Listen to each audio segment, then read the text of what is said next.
دعا مانگنے کا طریقہ کار کیا تھا؟ سنیے گا غور سے عزیزان گرامی قدر. پیغمبر کا دعا مانگنے کا طریقہ کار یہ تھا، جب بھی دعا مانگتے تھے، کوئی بھی آتا تھا، کوئی آ کے کہتا تھا مولا بیمار ہوں دعا کیجیے، مولا فرماتے اللہم اشفہ بحق علی. سبحان اللہ، کہاں بیٹھے ہیں؟ اللہم اشفہ بحق علی، میرے اللہ اس کو شفا عطا فرما علی کے وجود کے صدقے میں. کوئی آتا آ کر کہتا مولا مشکل میں ہوں، پھر فرماتے کہ میرے اللہ اس کی مشکل کو حل فرما مشکل کشا کے صدقے میں.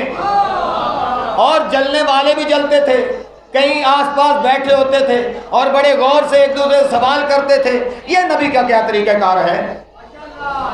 یہ کیا انداز ہے نبی کا دعا مانگنے کا کہ جب بھی کوئی آتا ہے اپنی مشکل حل کروانے کے لیے، اپنی بیماری دور کروانے کے لیے، رزق کی تنگی دور کرنے کے لیے، قرض کی ادائیگی کے لیے آتا ہے، تو جب بھی آتا ہے رسول اللہ کیا کہتے ہیں؟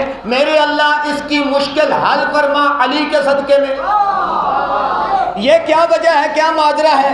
ایک دن علی بیمار ہو گئے، ایک دن علی بیمار ہو گئے، ادھر سے علی بیمار ہیں، یہ خوش ہو گئے، یہ خوش ہو گئے. کہا آج پتہ چلے گا کہ پیغمبر کیسے دعا مانگتے ہیں، یا تیرا واسطہ دیں گے یا میرا واسطہ دیں گے یا کسی اور کا واسطہ دیں گے. علی خرامہ چلتے ہوئے پیغمبر کی بارگاہ میں آئے اور آ کر دعا منگوانا چاہیے. یا رسول اللہ میرے لیے دعا کیجیے، میں بیمار ہو گیا ہوں.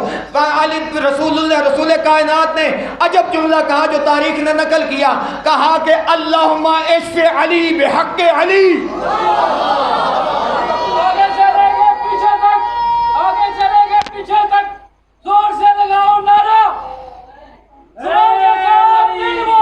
علی مولا علی مولا علی مولا. نعرہ حیدری.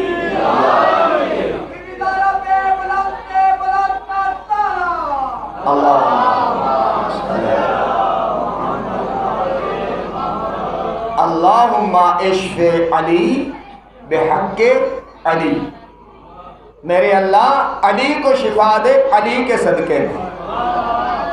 یہ ہے انداز رسول اللہ کا دعا مانگنے کا. تو عزیزان گرامی قدر، دعا